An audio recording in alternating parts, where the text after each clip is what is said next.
Em 2025, o Estatuto da Criança e do Adolescente completa 35 anos. A criação do ECA marcou um importante capítulo na garantia dos direitos e proteção integral à infância e adolescência. Ele estabelece que toda criança e adolescente tem direito à vida, saúde, educação, dignidade, convivência familiar e comunitária, entre outros. Determina também que esses direitos devem ser prioridade absoluta do Estado, da sociedade e da família. Mas, afinal de contas, como o Estado brasileiro tem feito valer o Estatuto da Criança e do Adolescente? Como o ECA tem, sim, garantido o respeito aos direitos de quem ainda é menor? E o que fazer para aprimorar ainda mais este importante mecanismo? É o que vamos discutir no Contraplano de hoje.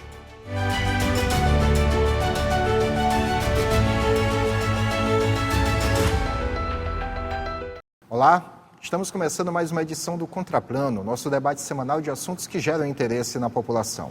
Nosso tema hoje é 35 anos de ECA.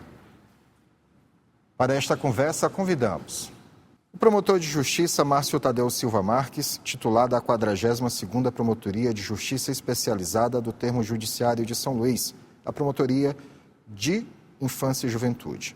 O defensor público do Núcleo de Defesa da Criança e do Adolescente, doutor Davi Rafael Veras, e o conselheiro tutelar e empreendedor social, Rodrigo Santos.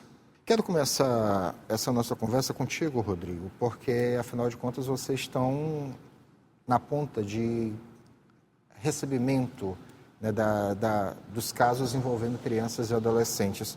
Como é que é a realidade atualmente em São Luís e no Maranhão? Bem, o Conselho Tutelar, como você mesmo diz, é a porta de entrada para receber essas informações que violam os direitos das nossas crianças e adolescentes.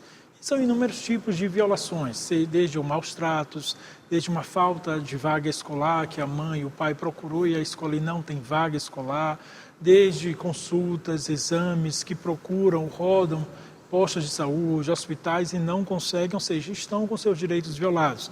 E procuram o Conselho Tutelar como porta de entrada, que esses direitos foram violados, para que nós possamos lutar em parceria junto com a Defensoria Pública, com o Ministério Público, para que seja requisitado esses serviços que os pais estão procurando. Então, a gente requisita esses serviços do posto de saúde, do hospital, para que esse direito seja garantido. Se houver uma negatividade, nós temos que recorrer à Justiça, recorrer à Defensoria Pública, ao Ministério Público, para que esses direitos eles sejam garantidos de acordo com o Estatuto da Criança e do Adolescente. Isso tudo que tu falaste agora está garantido pelo ECA, né? É um parâmetro básico do ECA, né? Exatamente. O Estatuto da Criança e do Adolescente, a Lei 8.069/90, ela garante que a criança tem o direito à educação, que toda criança e adolescente tem o direito à saúde, ao esporte, à cultura. Então, quando há uma violação desses direitos, o Conselho Tutelar ele precisa agir para que esse direito seja garantido. Doutor Davi, o senhor já está há quanto tempo no Núcleo de Defesa da Criança e do Adolescente na Defensoria? Eu vou fazer 9 anos lá no Núcleo de Defesa. A Defensoria Pública é um dos atores desse sistema de garantia, né? Junto com o Ministério Público, Conselho Tutelar, assistência, saúde, educação, a gente está ali a todo momento aberto a atender a população, a garantir a crianças e adolescentes o acesso também à justiça, pais responsáveis, né, pessoas em situação de vulnerabilidade, de hipossuficiência que nós chamamos. E nós recebemos demandas, desde demandas que vêm do Conselho Tutelar, né? Então a gente recebe demandas que, desde a área da saúde, da assistência, da educação, falta de vagas, acesso a tratamentos e a serviços. Então a gente vê aí que são direitos que ainda hoje são violados. Nós temos sim que muito a festejar, mas de mais longe nós já viemos. A Defensoria aberta à população que possa nos procurar para garantir direitos também. E dentro desses quase 10 anos de Defensoria Pública, muitas vezes o ECA teve que ser evocado para poder garantir os direitos? A todo momento o Estatuto ele é uma palavra viva, né, que nos leva, nos norteia a nossa atuação, que deve nortear políticas públicas, deve garantir priorização da pauta da infância em investimentos públicos, em diretrizes de políticas públicas. A gente percebe que falta muito ainda, né? Nós temos um longo caminho a percorrer, nós temos também dificuldades que, no momento da égide do Estatuto, eram de uma forma, surgem novos desafios, como a internet, como o mundo virtual, como isso impacta nossas crianças e adolescentes. Mas nós temos também grandes conquistas com o Estatuto. Nós temos, por exemplo, um grande avanço que foi a redução drástica do índice de mortalidade infantil. Pra você ter uma ideia, na década de 90, para cada 1.000 nascidos vivos, nós tínhamos em média 62 óbitos. Hoje nós temos uma média nacional de 12 óbitos para cada 1.000 nascidos vivos. Então, ou seja, bem drástica, uma redução de 80%. Então, o Estado brasileiro tem muito a enfrentar ainda, por exemplo, na questão da mortalidade, mas o Estatuto, sim, se fez cumprir em grandes avanços sociais, mas todo dia nós temos isso. O Estatuto é uma luta, é um instrumento de luta que a gente tem todo dia que reafirmar, né, e avançar em direitos.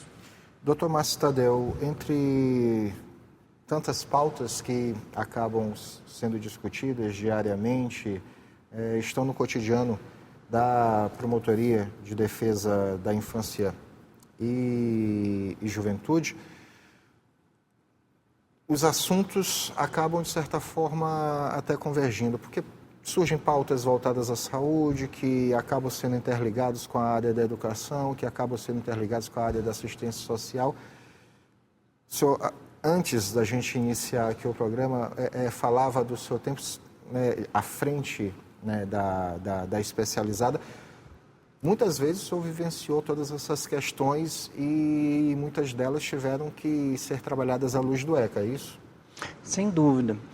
O Estatuto, ele foi a lei especial que a Constituição previu lá no artigo 228, que disciplinou os direitos conquistados pela sociedade civil através do Movimento Nacional de Meninos e Meninas de Rua, no artigo 227, e é um reforço à ideia nova de uma família construída nos afetos, com base nos afetos, do artigo 226. O Estatuto é uma lei abaixo da Constituição, mas que tem toda essa possibilidade de nos mostrar uma infância desinvisibilizada. Eu acho que é a partir desse Estatuto que a gente passa a entender que não existe uma infância nem uma adolescência, porque ser criança quilombola não é a mesma coisa que ser uma criança numa região urbana, ser adolescente ribeirinho não é necessariamente a mesma coisa que ser um adolescente LGBTQIA+. Então, essa multiplicidade, esse reconhecimento de uma diversidade do que é ser criança, do que é ser adolescente, do que é ser criança e adolescente como sujeito de direitos, é talvez o maior mérito do Estatuto da Criança e Adolescente. Ele foi o grande substituto do Código de Menores, né? E ele ajudou a fazer a democratização da política de atendimento à criança e adolescente. Tem uma frase, um ditado, ora dizem que é dos povos originários, ora dizem que é da tradição africana, que diz que é preciso toda uma aldeia para cuidar de uma criança. O Estatuto é a instrumentalização dessa ideia, né? Quando ele coloca como uma jabuticaba, porque só existe no Brasil, a sociedade representada pelo Conselho Tutelar, né? Quando coloca a possibilidade da defesa dos interesses e direitos difusos, coletivos, por mais de um legitimado, de uma maneira pioneira em relação a diversos outros aspectos, né? Quando permitiu que a gente percebesse a necessidade de criação de um microsistema jurídico, né? Hoje a gente fala em direito de criança, mas não é apenas o ECA, é a lei do SINASE, é a lei da parentalidade positiva, é a lei da primeira infância, é a lei Henri Borel, é a lei 13.431, ou seja, ele foi a pedra de toque para esse reconhecimento da condição de pessoa em desenvolvimento, de sujeito histórico, de sujeito de direitos de criança. A gente pode dizer que o ECA já se tornou uma espécie de central que gerou algumas especializações. Sem dúvida, sem dúvida. Muitas dessas leis que eu falei, inclusive, fizeram alterações no próprio texto do ECA, mas não apenas isso, elas ampliaram, né? Então, quando a gente percebe que o ECA ele nos permitiu ter, inclusive, uma postura no campo jurídico, né? Que fugiu à postura adultocêntrica, centrada na opinião do adulto, né? E quando ela reconhece que a criança ela tem direito de falar desde a primeira infância. Quando a gente fala primeira infância, é um menino que acabou de nascer até os 6 anos incompletos. Isso é uma revolução copérnica, digamos assim, né? É algo muito importante.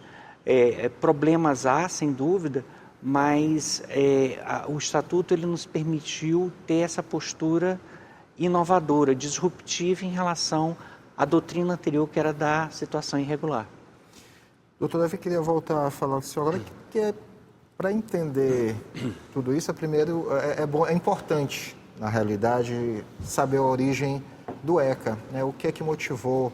Normalmente tem algum caso emblemático por trás disso. É isso mesmo? O que é que motivou a criação do ECA? O Estatuto da Criança e do Adolescente, na verdade, ele vem numa onda internacional que culminou na Convenção da Criança, em 89, mas o movimento internacional entrou no Brasil e antes disso a Constituição já se antecipou esse movimento internacional para essa nova virada, nessa nova chave de entender crianças e adolescentes não como objeto, como era anteriormente, mas como sujeitos de direitos. Pessoas, em especial, situação de desenvolvimento, e que mereceriam toda uma atenção e um olhar da sociedade, toda uma proteção. E isso culminou num artigo na Constituição e um grande movimento popular, né? Quando o Dr. Márcio fala, né, desse grande movimento da sociedade civil, foi isso. O que nós conseguimos na Constituição e mais tarde veio como Estatuto foi um grande movimento popular da sociedade civil que queria e exigia uma nova visão, porque o que se tinha, né, com o Código de Menores, com a doutrina da situação irregular, que era tratada ali na época da ditadura militar, a sociedade buscando a redemocratização, teve também esse grande movimento de luta de olhar essa criança como uma nova condição de um sujeito ativo socialmente, participativo. Então, isso culminou na Constituição, mais tarde no Estatuto, que foi a instrumentalização desse novo valor da proteção integral. Então, nós temos aí um Estatuto que transforma, inclusive, mentalidades. Pra você ter uma ideia, na época da década de 90, era muito banal, era muito comum, era disseminado socialmente a ideia do trabalho infantil. Era algo muito comum de se encontrar. Cerca de 20% das crianças estavam em trabalho infantil. Hoje em dia, o trabalho infantil, ele existe, né? Para você ter uma ideia, os últimos dados que nós tivemos de 2023 do IBGE, uma redução de 16% face a 2022, porque nós tivemos um acréscimo de trabalho infantil na época da pandemia. Mas nós tivemos uma redução de 16% no número de trabalho infantil e tivemos nesse último dado cerca de 1.600.000 crianças e adolescentes ainda nessa condição, que tem que ser cada vez mais combatido, mas é uma redução, se a gente for considerar a década de 90, uma redução significativa, porque valorativamente a gente não aceita, a sociedade não aceita mais isso, não normaliza mais isso, compreende e as instituições unidas lutam para reduzir isso. Ou seja, o Estatuto ele tem muitos pontos que nós devemos celebrar, mas precisamos estar vigilantes porque muitas das suas promessas ainda não se efetivaram. Mas foi um processo democrático e de luta popular para ressignificar essa visão de criança e adolescente. Certo, e justamente sobre essas questões que ainda carecem de execução, Rodrigo, que eu quero conversar contigo, mas eu vou formular a pergunta no próximo bloco, tá bom? Momento do nosso primeiro intervalo no Contraplano de hoje. Já voltamos com a nossa conversa.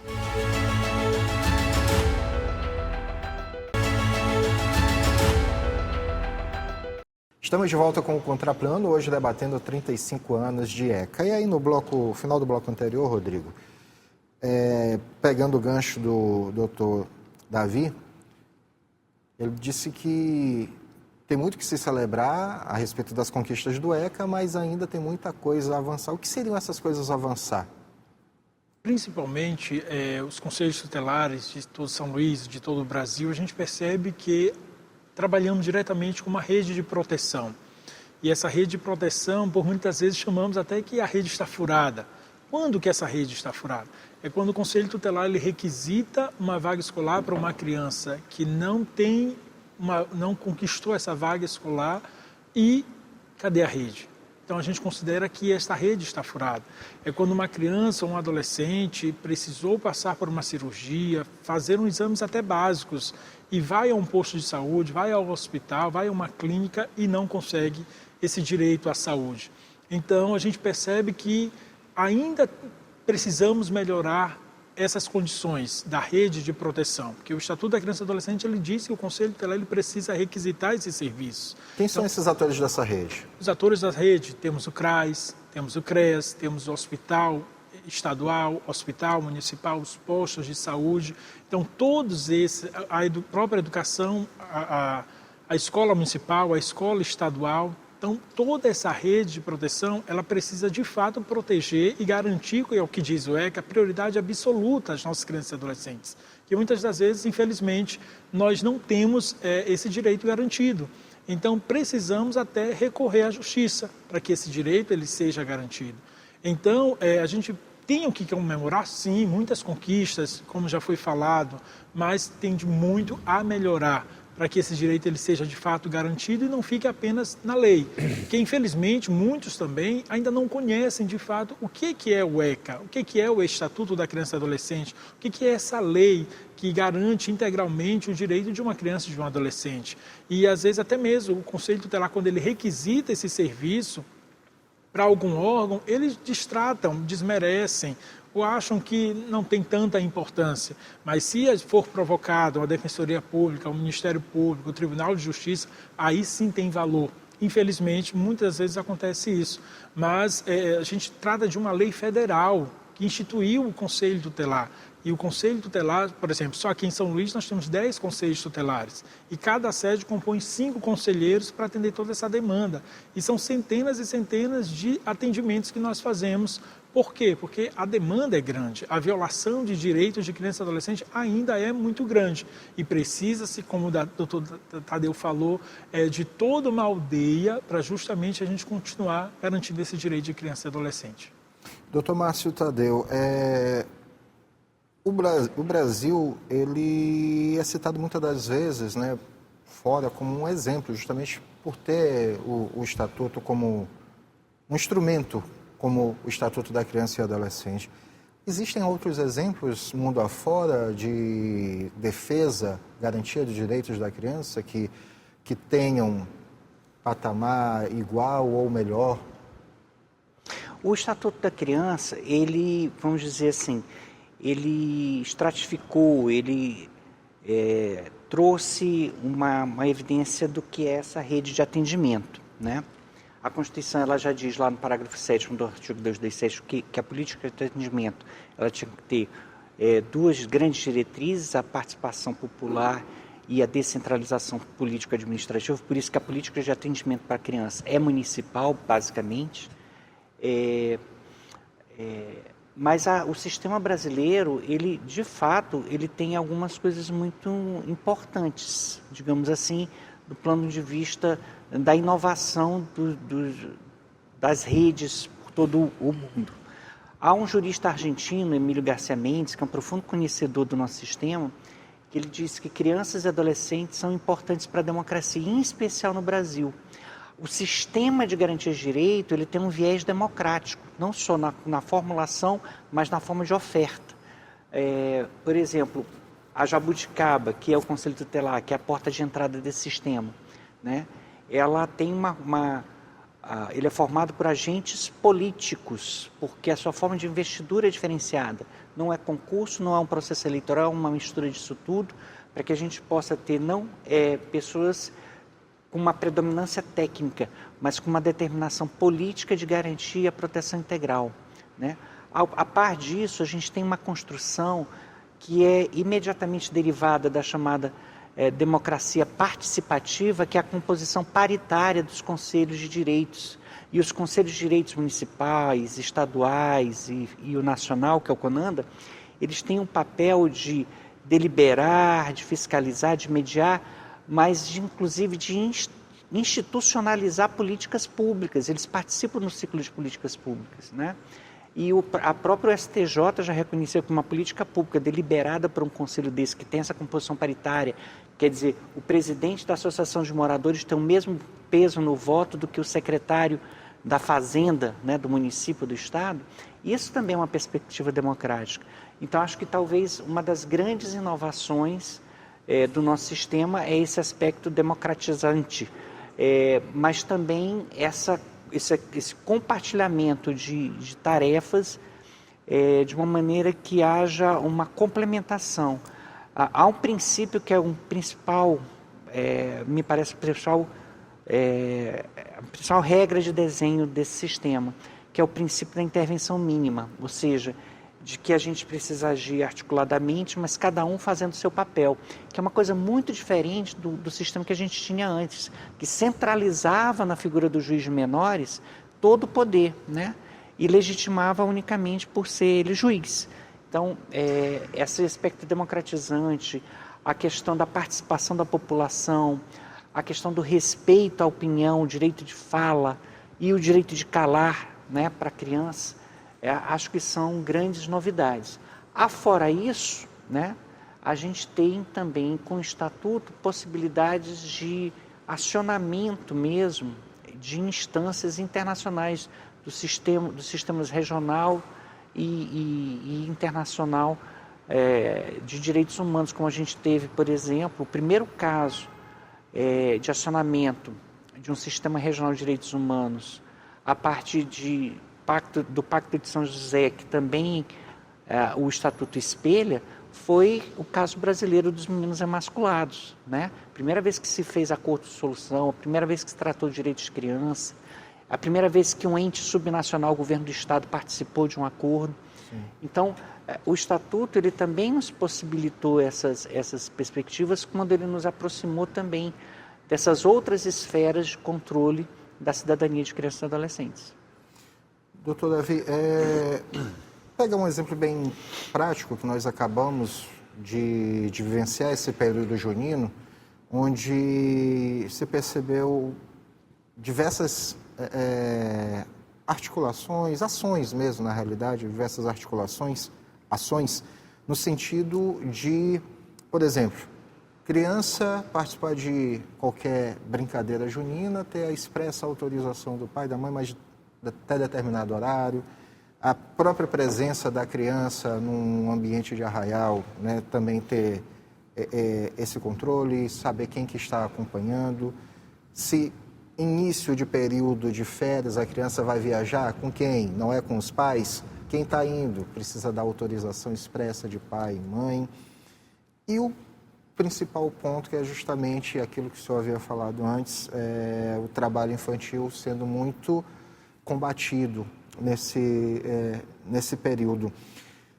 Especificamente, quando se tem alguns motivadores, como é esse caso, o período junino, como é que se dá a fiscalização para que esses pontos sejam rigorosamente obedecidos? A rede toda fica muito atenta, né? Porque, na verdade, a gente tem grandes avanços, mas nós temos ainda grandes percalços que ainda estão entranhados de uma cultura de violência contra nossas crianças e adolescentes. Então, por conta disso, é que existe no Estatuto não só a regulação desse direito de transporte, como transportar uma criança, como ela pode se locomover, se acompanhado ou não, se com um pai ou um responsável, justamente porque nós sabemos que existem redes, né, de tráfico de crianças, né? Então, é uma forma de controle também. Nós temos um período de festa junina, a criança e o adolescente precisam estar inseridos, precisam viver esse ambiente comunitário, esse ambiente cultural, né? A criança precisa vivenciar essa cultura, porque ela também produz cultura, ela não é um agente passivo socialmente, ela também produz cultura. Mas nós precisamos ter os cuidados de atenção, né? E envolvendo isso não só os pais, mas envolvendo a sociedade como um todo. Então, nós temos aí uma grande pauta que nós precisamos enfrentar, que é a violência. Nós temos aí dados do Anuário Brasileiro de Segurança Pública, que, por exemplo, mostram uma vertente de violência sexual cada vez mais crescente. Nós temos que o último anuário apontou aí 83 mil casos de violência no Brasil reportados. Mas a cada ano um aumento desse número de violência e, mais do que isso, uma subnotificação gigantesca. Esse anuário de 2024... ele aponta para um dado que menos de 10% das violências chegam ao conhecimento das autoridades. Então, nós temos aí uma subnotificação gigantesca que necessita cada vez mais de um pacto. A subnotificação, inclusive, sempre foi um problema histórico, né? Um problema histórico porque, como o Dr. Márcio Tadeu explicou muito bem, essas pessoas, por muito tempo, foram invisibilizadas. Criança e adolescente, por muito tempo, foi visto só como um ser restrito à família, não como um indivíduo comunitário, né? Então, identificar essas violências também necessita uma mudança de compreensão para entender que, como é uma aldeia que cuida, todos nós somos responsáveis pelo cuidado, pelo zelo, né? Mas entender também essa família numa condição que pode estar sendo também vulnerabilizada, né? Então, é por isso que nesses momentos juninos, de festas, a gente tem que redobrar a atenção. Todos os atores da rede ficam com a atenção redobrada, mas é um pacto que precisa se perpetuar por muito tempo, porque nós temos grandes desafios e um deles é a violência. Rodrigo, existem também aquelas crianças e adolescentes que estão em medidas socioeducativas, né? Essas também têm, independente do que as levou a um ambiente de ressocialização, elas têm o seu direito resguardado, não é isso? Sem dúvidas. Todas elas têm o direito tanto à educação, têm o direito à saúde e até mesmo que seus direitos não sejam violados na própria instituição. Porque às vezes quando uma criança ou um adolescente cometeu algum ato infracional, ele está cumprindo alguma medida, ele precisa estar na instituição, ele também ali ele cumpre seus direitos e deveres, né? E ao mesmo tempo não podem ter seus direitos violados, porque existe também a violação institucional. Às vezes não querem dar talvez uma boa alimentação, não ter um período de fato de um acompanhamento psicológico, um acompanhamento escolar também. E esses adolescentes, eles precisam ter seus direitos garantidos ali e até mesmo fora. Porque às vezes tem a rejeição dos pais, dos familiares, não querer, e aí vem a família extensa que tem que cuidar, que tem que proteger e que precisa continuar garantindo esse direito.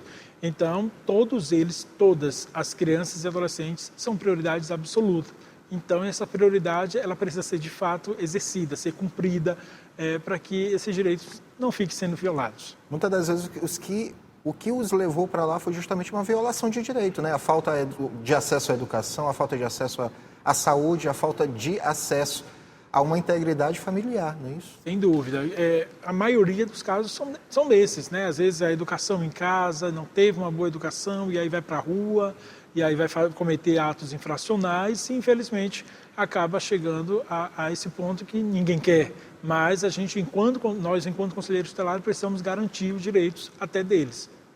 E constantemente tem recebido casos desse tipo, envolvendo crianças, jovens, adolescentes nessas situações? Especificamente, a nossa área é a área Coab e Coatrac. E, por exemplo, existe um shopping e esse shopping sempre está nos ligando porque existem muitas crianças e adolescentes que vão para lá para furtar, entende? Então, eles estão cometendo algum ato infracional.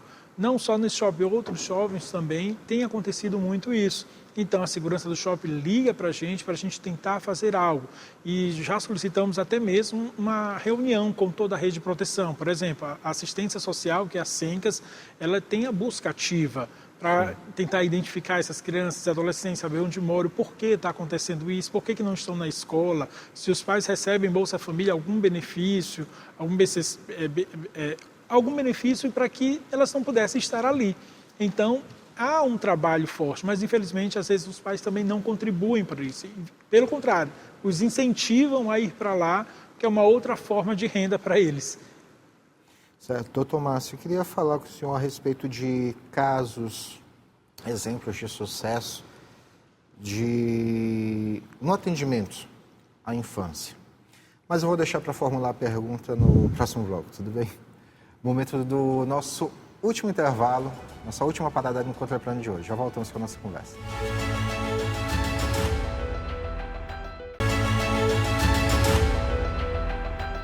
De volta com o último bloco do Contraplano, hoje debatendo os 35 anos do ECA.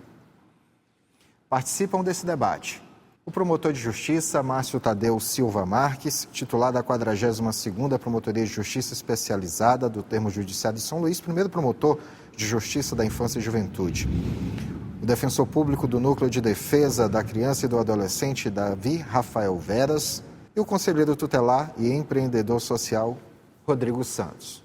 E aí, no final do bloco anterior, doutor Márcio, falava justamente sobre exemplos positivos de sucesso, né, que atenderam muito bem, né, no que diz respeito a esse respeito à infância. Que casos, exemplos de sucesso no atendimento à infância a gente poderia citar aqui e lembrar? Eu quero homenagear a Casa. A Assembleia Legislativa do Maranhão tem um papel importante nisso. A Constituição do Estado do Maranhão foi a primeira Constituição estadual a prever a proibição de contingenciamento do orçamento da criança e do adolescente.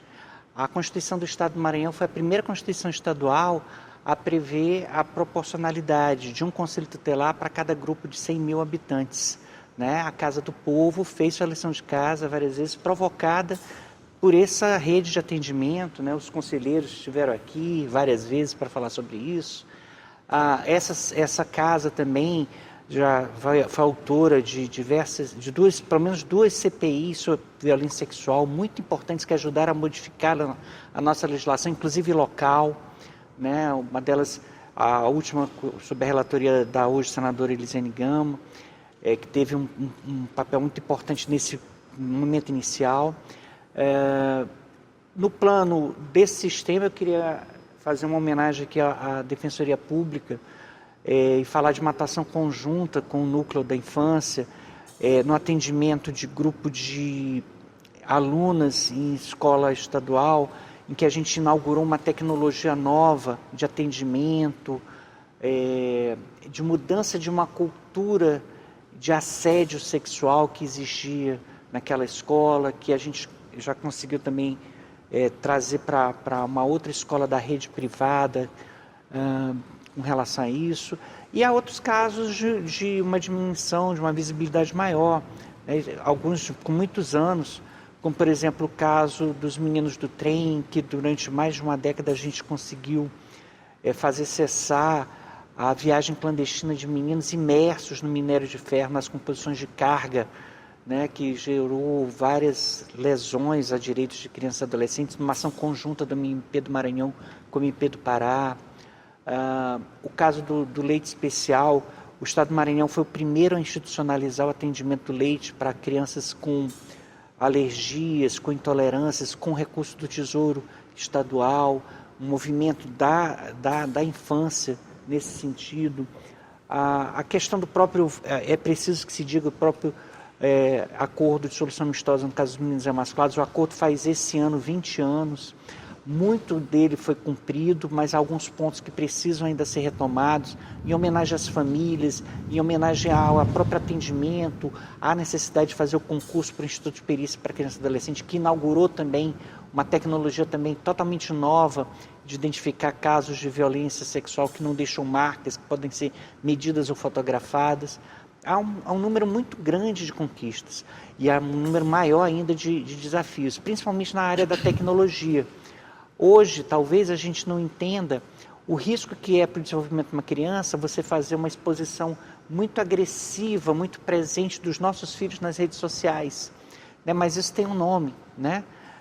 Que o próprio Unicef vem combatendo, né? Pelas consequências que isso pode trazer. A gente tem a pornografia infantil, as novas formas de exploração também, o estupro virtual, né?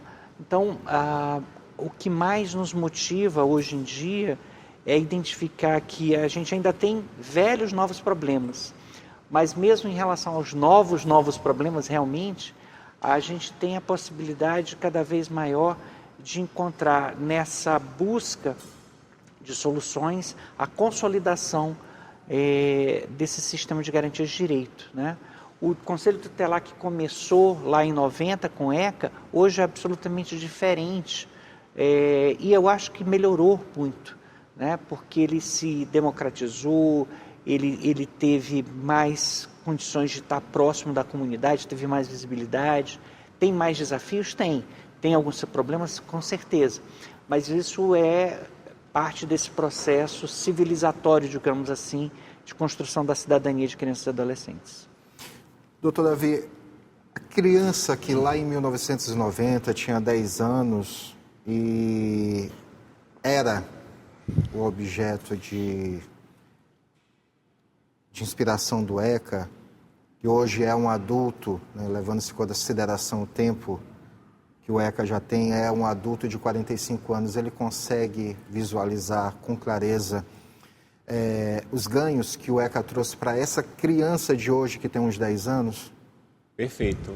A criança hoje, com 10 anos, ela tem um arcabouço maior de mecanismos, um arcabouço maior de instituições, mas eu acho que hoje uma das grandes falas que nós temos é de dar para essa criança esse protagonismo. Ou seja, nós temos aí um marco legal da primeira infância que vai definir lá instrumentos para que essas crianças possam participar da feitura das políticas públicas. Nós estamos subestimando a capacidade de crianças e adolescentes de compreenderem as fragilidades, e isso é uma das grandes fragilidades que nós temos de, às vezes, definir estratégias. A gente fala, às vezes, de enfrentamento à gravidez da adolescência e não conversamos com as adolescentes, elas não participam dessa construção. Então, hoje nós temos crianças e adolescentes cada vez mais que buscam espaço. Então, um menino de 10 anos hoje, uma menina de 10 anos hoje, são pessoas com muito mais discernimento para lutar por seus direitos. Eu posso citar aqui o coletivo Menina Cidadã, que nasceu na Cidade Olímpica, que é um grupo de meninas pretas, pobres da periferia, que se organizaram politicamente e estão vindo nos espaços reivindicar por direitos, mas que também buscando desejosos de participar dos espaços de decisão, né? Então, sim, nós temos grandes avanços, grandes desafios, mas nós precisamos cada vez mais garantir que essas pessoas estejam conosco, nos ajudando a definir estratégias. Não podemos mais só adultos estar discutindo sem que eles participem das diretrizes, dos debates com o poder de decisão. Então, acho que esse é um grande desafio que todos nós precisamos concretizar para que esse menino de 10 anos, quando ele fizer 45, essa mulher fizer 45 anos, que a sua próxima geração esteja cada vez mais engajada, ligada e que nós possamos avançar cada vez mais em direitos. Rodrigo, em relação às propostas para fortalecer a rede de proteção, o que de imediato pode ser feito que ainda não está sendo executado, mas pode ser feito, é algo palpável para se fazer atualmente? O Conselho Tutelar em si, nós necessitamos mais de políticas públicas voltadas para a infância, voltadas para as crianças e adolescentes. Como, por exemplo, crianças com seus direitos violados, a gente não encontra uma escolinha de futsal gratuita, não encontramos um reforço escolar gratuito na comunidade, não encontramos uma atividade laboral para uma criança de informática, de um adolescente para informática, para que venha incluir ele e não excluir, porque muitas às vezes não tem condição, né? Então a gente percebe que as políticas públicas voltadas para a infância estão de extrema necessidade para fortalecer ainda mais essa garantia de direitos. E hoje, com completar esses 35 anos do Estatuto da Criança e Adolescente, a gente também precisa ter uma participação da família, até mesmo com o Conselho Tutelar, e entender de fato quais são as atribuições do Conselho Tutelar, o que diz o artigo 136, e tirar também essa visão de que o Conselho Tutelar vai pegar o menino para levar para o orfanato, de pegar o menino para levar para o abrigo. Então, precisamos desmistificar isso e mostrar que o Conselho Tutelar ele é parceiro, ele é amigo, ele garante direitos, ele não é de botar medo numa criança, ele, pelo contrário, ele garante direitos. E hoje a gente vivencia muito com isso, de um pai dizer, eu vou chamar o Conselho Tutelar, de querer botar medo, de querer amedrontar a criança no sentido de dizer, o Conselho Tutelar é um bicho-papão, é algo mau, que vem para cá só para pegar a criança e levar. Então, nós precisamos que a comunidade em si conheça de fato a atribuição do Conselheiro Tutelar, conheça de fato a sede do Conselho Tutelar, que existem 10 só aqui em São Luís, e para essa questão mais palpável mesmo, para a garantia de direitos de crianças e adolescentes, a gente precisa que as políticas públicas elas não sejam somente criadas, mas que sejam aplicadas, que estejam mesmo aparentes para que todos possam usufruir e diminuir essas violações que existem tantas. Interessante quando tu colocas isso, porque a primeira pessoa que pode, inclusive, responder a respeito de uma situação dessa é um pai que age dessa forma, ele é a primeira pessoa a tentar dar uma explicação. Por que a criança está naquele tipo de situação, né? Até porque muitas das vezes, a grande maioria, as crianças são violadas por eles, né? Até mesmo, como foi citado já, o trabalho infantil. Às vezes tem o benefício, recebe, apesar de ser pouco, mas recebe o benefício. Às vezes tem um trabalho extra, entende? Mas quer mandar a criança ir para a rua vender o din-din, vender o bolinho de pote, porque tem que sustentar a família. No horário que muitas das vezes a criança deveria estar na escola. Deveria estar na escola. E se você perguntar, as crianças às vezes não respondem. Por quê? Porque não estão estudando. E se você consegue identificar aquela criança ou aquele adolescente que está vendendo algo na rua, em situação de trabalho infantil, e você vai verificar, às vezes só está matriculada, porque se não tiver matriculado, não recebe o benefício do Bolsa Família. Então, mas quando tu vai pedir um relatório pedagógico dessa criança para a escola mostra que já tem mais de 100 faltas, que é indisciplinado, que não tem frequência, que não faz atividades, que não tem acompanhamento familiar, ou seja, a violação está vindo de dentro de casa. E a gente precisa mudar essa situação para melhorar mais a garantia dessas crianças e adolescentes. Certo. A gente já está encaminhando para o final do nosso programa, nessa nossa edição, falando sobre os 35 anos do ECA. De antemão, quero agradecer a presença de vocês e, nesse momento, abrir espaço para que vocês possam colocar algo que, porventura, a gente acabou não explorando, algo que ainda ficou de fora, que seja importante destacar dentro da nossa temática. As considerações finais. Fiquem à vontade. Eu quero começar por ti, justamente, Rodrigo. Fica à vontade. Pronto, nós queremos agradecer, né, todos os conselhos tutelares de São Luís, do Brasil, do Maranhão em si, e dizer que a atribuição do Conselho Tutelar é de suma importância na sociedade para garantir esse direito de crianças e adolescentes, que às vezes algum pai, algum responsável legal não sabe para que serve o Conselho Tutelar, às vezes não sabe onde fica o Conselho Tutelar, mas às vezes está bem próximo da casa dele, mas não sabe para que de fato funciona, para que serve, como denunciar. Mas a criança mora já aqui próximo, se eu for lá vão saber que eu estou denunciando.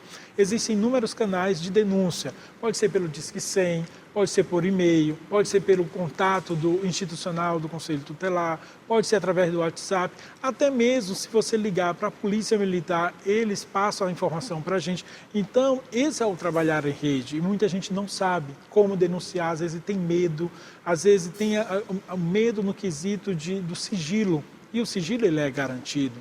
Então, qualquer pessoa, ainda que desconfie que essa criança ou adolescente está passando por algum tipo de violação, os direitos serão preservados e o Conselho Tutelar vai tomar as providências. Sejam elas, se for para a segurança, nós iremos caminhar, se for para a saúde, se for para a justiça. Então, o Conselho Tutelar ele vai dar um direcionamento para assim garantir o direito da criança e adolescente. Então, qualquer pessoa que, ainda que desconfie algum tipo de maus tratos ou violência, que denuncie, não seja cúmplice e não fique ali caladinho. Mas procure o Conselho Tutelar, que eu tenho certeza que juntos, com todo esse SGD, nós conseguiremos sim garantir o direito dessas crianças e adolescentes. Doutor Davi, fique à vontade. É uma alegria estar aqui com vocês, é uma alegria conversar, né, com a Assembleia Legislativa, no programa Contraplano, dizer que proteger criança e adolescente é um pacto social, é um dever coletivo de cuidado. O artigo 227 vai dizer que é dever da família, da sociedade, do Estado, a proteção e garantia de direitos de criança e adolescente. O Estatuto fala muito claramente que essa prioridade absoluta dessa criança, desse adolescente, tem que se revestir na priorização de políticas públicas de acesso. Então, toda vez que um menino, né, acaba sendo cooptado por um ato infracional, nós precisamos entender que nós todos falhamos. Porque para aquela criança e para aquele adolescente, para aquela família, faltou proteção social, faltou política pública, faltou acesso a direitos. Então, nós não podemos individualizar um fracasso e compreender esse ator coletivo, esse sujeito coletivo, como uma responsabilidade de todos, e isso deve ser priorizado enquanto política pública. Enquanto nós tivermos, então, meninos nas ruas, meninas trabalhando, crianças vítimas de violência, né, a falta negativa de acesso a uma escola, nós precisamos avançar e avançar muito. Avançar enquanto pacto social, enquanto elegibilidade social, de priorização, para que nós tenhamos, sim, um direito a um desenvolver saudável, com garantia de direitos e com uma conquista social, para que crianças e adolescentes não tenham mais sido vítimas de violências, de negligências e de abandonos, não só de família, mas sobretudo do Estado. Doutor Márcio Tadeu. Muito obrigado mais uma vez pela oportunidade. O Ministério Público está sempre à disposição dos meios de comunicação, da Assembleia, dos outros órgãos. E eu espero que ano que vem, quando a gente estiver completando os 36 anos, né, a gente possa dizer que nesse ano último a gente conseguiu conquistar muito mais coisa, né?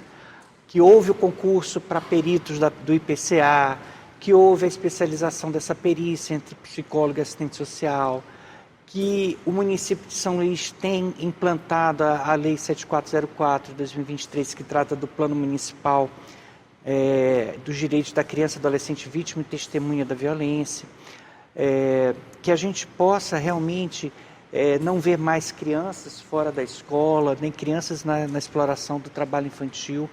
Isso depende da gente realmente trazer essa prioridade absoluta para todos os aspectos, né? Não só no plano jurídico, mas no plano orçamentário e no plano do debate público. E aí, mais uma vez, os nossos parabéns à TV Assembleia por essa iniciativa. Mais uma vez, agradecer imensamente a presença dos três aqui para esse debate tão importante, até para esclarecer mais algumas coisas que boa parte da população desconhece a respeito do Estatuto. Dessa forma, nós chegamos ao fim do Contraplano de hoje. Você pode rever esta edição em nossa programação ou em nosso canal no YouTube, TV Assembleia Maranhão. Nós voltamos com uma nova discussão no Contraplano da semana que vem. Até lá, paz bem.